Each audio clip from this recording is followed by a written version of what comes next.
How's everybody doing? My name is Anthony Brian Logan, and today we got to talk about the NASDAQ stock exchange proposing a brand new rule that will require at least two quote unquote diverse people on the board of the companies that their stock exchange lists. And if the companies don't meet this particular quota, because that's what it is, it's a quota, if the companies don't meet the quota, they'll be removed from the NASDAQ. Now, the $1 million question is, what does quote unquote diverse mean? Well, I'm glad you asked. Diverse means something different depending upon where you are in the world. If you live in the US, there's one standard. If you live abroad, there's a different standard. And we'll talk about why that is in a moment. But if you live in the US, the first or at least one of the board members must be a woman. The other board member must be a member of either an ethnic minority or LGBTQ, ABCDEFG, every letter in the alphabet. If you identify some kind of genderqueer or pansexual, or you just happen to be black or something like that, a brown person, then that can fulfill the second diversity quota pick. You got to have both. Companies will have at least 2 years to fill one of the roles, either one. And the second depends upon the market tier of the company, whatever that means. Now, if you live abroad, all you got to do is have two women. It's funny how that works, right? Okay, where abroad, where everything is so much better and America sucks, all this and that, you don't need to have the ethnic minority or the LGBTQ, because imagine if you over in Saudi Arabia or somewhere. I mean, how are you going to find the LGBTQ board member? That's not really going to fly. So they get to have passes for their companies, but over here in the US, not so much, but I digress. My whole point is that rule has been proposed. Now, that's a key word, proposed. They're going to need help from the SEC, meaning the federal government, because in order for NASDAQ to have this rule and enforce it, means that they got to have a lot of information about the company that is not normally revealed. Okay, the company must be much more transparent with their board members and how they do things and whatnot, because if a board cannot meet that quota, they got to be able to explain why they can't meet the quota under the rule. So if the SEC plays ball, then this might go into effect. Now, the current SEC chair is going to resign at the end of this year. So if Trump does not succeed in his challenge of the election, it could be Joe Biden.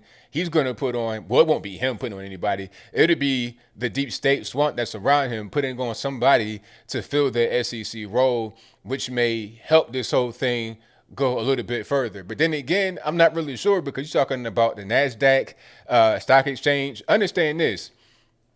From what I've been reading, at least 75% or more of the companies would not meet those quotas right now if they were required to fulfill the obligations today. 75%. So I think at a certain point, the leverage is not really in the hands of the NASDAQ stock exchange. It probably is in the hands of the shareholders and these big corporations, these big companies that are on the NASDAQ stock exchange. All right. When you only get 25% at best of companies that can meet the quota right now, you're not really going to be able to get total compliance. All right. I'm not really sure if companies will have ways to get around the rule, if it goes into effect, or what is going to be the case, but it'll most certainly be fought. But this is crazy. I mean, because really there's already laws in the books that go against this, because you're talking about race-based discrimination. That is totally illegal. Okay, now some are going to say, it's good to have this kind of discrimination because it works in their favor. But I mean, that can be an argument made back in the day, back in the, the 40s and the 50s. Oh, well, this race-based law that discriminates against blacks helps me as a white person, or whatever the case may be. This helps me, so I should be able to have it. Well, no, you can't have that. If you cannot have laws that hurt, quote unquote, minorities and help whites in the U.S., then you also cannot have a law that would hurt whites and, quote unquote, help minorities in the U.S., or any kind of way benefit one versus the other, discriminate against one to help the other. Race-based discrimination is illegal, which is why affirmative action, quite frankly, should be illegal, because it's kind of the same thing. You're talking about, oh, there's no quotas, but of course there are quotas. There's invisible quotas. There's things that you got to do that are not necessarily written, but if you don't do them, then your company can be punished. Oh, you don't have enough representation of the quote unquote community in which you're from. Therefore, you may be penalized or looked at differently or kind of overlooked for certain contracts and things like that. So, although there's not an official quota, you want to have a particular portion of your staff be this or be that to kind of fulfill the unwritten quota. And in this case, it's just straight a quota right there. You got to have at least two. They're telling you straight from the beginning, you got to have two on your board. And if you don't, you're off the stock exchange. This is crazy, but not to be unexpected. This is the woke culture in which we live. This is why voting is very important. People talk about, well, don't really affect me. I don't care about stuff right now. People that say that are just kind of short-sighted because the SEC is very important here. If the SEC director says, no, this ain't going to happen, then it's not going to happen. All right. But then again, like I said, they could be bought out because 75% of those that are in the NASDAQ are not going to be able to meet that quota as of right now. And they probably won't have a lot of success trying to meet it because the thing about it is this.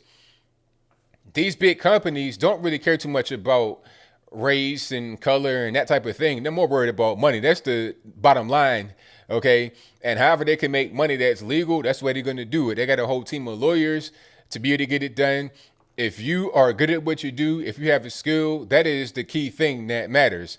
All right. All these initiatives try to get more Black and Hispanic in. It's like, look, if you want to recruit or try to help people on your own time, on your own dime, that's fine. But then when you implement, rules, when you try to create rules and enforce them using the arm of the federal government to do so, I got to ask what's going on here. Are we going to have corporations and money take over America away from the people? I thought that it was people that had to really just go and fight for what they wanted rather than stock exchanges, big companies, big tech, etc. Okay, why is the NASDAQ going to the federal government for a handout? Okay, there's no need to do that. If you want more quote unquote diversity, try to do some recruiting, try to do some training or something like that privately, but don't get the government involved. Don't have my tax money go towards you wanting to have more quote unquote diverse people. And the whole diversity thing is dumb anyway. I don't care what color you are. You can be a green alien from Mars. Can you do the job or not?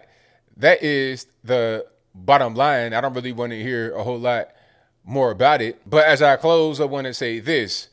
The woke warriors are on a rampage. They're trying to destroy a lot of the things that we know to be one way, trying to make it a different way. They're trying to ruin men's college football, basketball, all kind of things that we know that they should not be doing. You're trying to ruin not only the NASDAQ's reputation, but also the companies that are on the NASDAQ. And then my question is, would it stop right here with the NASDAQ? Why not S&P 500 or the Dow? Why not other particular umbrella type companies, other companies in general got to have quotas? I mean, I thought we were going away from the race-based stuff, from racial discrimination. Are we going back to that? I mean, you see quite a bit of that in general, even going back to after the civil rights movement with affirmative action. You see that for, a large piece of the federal government, but now we're getting a little bit too deep, and then it's becoming, corporate interests, financial interests that are seeking into the government more and more and more, and then they can determine policy. They are able to determine what is the right way to go and the wrong way to go. And I think that's the wrong thing to do. I think we should have more autonomy in our country as American citizens rather than giving our power and ceding our leverage to these big corporations that we think are quote unquote working on our side. But I think I'll leave that right there for now. And what say you? Do you think that it makes sense to have a race-based quota when you're talking about board of directors and NASDAQ companies? If that's your viewpoint, let me know why in the comments below. Or is it a bad thing to have race-based quotas? Is it a racist thing to have race-based quotas? I think that it is. Okay. If race is a determining factor, it's what you got to have. Okay, you got to be Black, LGBTQ, A, B, C, D, E, F, G, and that's the reason why you get a particular thing. I think that's illegal. I think that's wrong to do. Race should not be a factor. What are you good at? Are you good at doing it for real? Can you get the job done? Those should be the main things that we ask ourselves. Not this whole, are you Black enough? Are you X, Y, and Z enough? That shouldn't be the question at all. But whatever your thoughts are, please let me know in the comments below. And that's all I got to say for this video. If you like what you heard, please comment, rate, share, and subscribe. Peace.